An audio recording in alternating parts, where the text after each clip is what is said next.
Hello guys, how's it going? In this video I will show you the zip built-in method in Python. So the zip method returns a zip object, which is an iterator of tuples, where the first item in each of the iterators is paired together, the second item in each of the iterators is paired together, and so on. Now if the past iterators have different lengths, the final iterator or the newly created iterator will be of the length will be decided based on the length of the shortest iterator. So let's look at the syntax. The zip method takes any number of the iterators, and the returning object will be the iterator of tuples. Now this iterator can be a list or a string or a set or a tuple, for example. And the returning value will be a Python iterator object. So let's look at examples. So if I run this, we get a zip iterator object. And if we actually want to see the values, we can convert this object into a list like so. And we can see that the returning list contains three tuples, where the first tuple is basically a pair of the first item from the first iterator and the first item of the second iterator, and so on and so forth. We can change this to, instead of having a tuples, we can change this to, for example, lists, and run this again.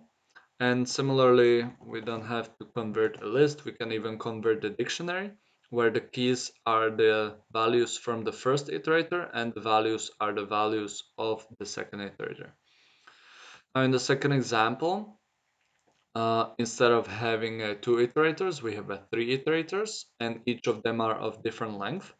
So if I run this, we get the returning list of three three tuples, where each of the tuple has three elements, and this is because the shortest iterator or string has only three elements, and the last of the tuples contains the third character of the string. So basically the slash and the 45 in the second and third string are basically skipped. Now let's imagine that we have a list of coordinates and list of values, and we want to zip them together and assign them to a results variable. We can also inspect the results like so. But similarly, since the zip method will create an iterator, we can actually loop over it with the use of the for loop and simply print the results like so. And this will print the results in such order. So we could basically use the tuples for whatever we want.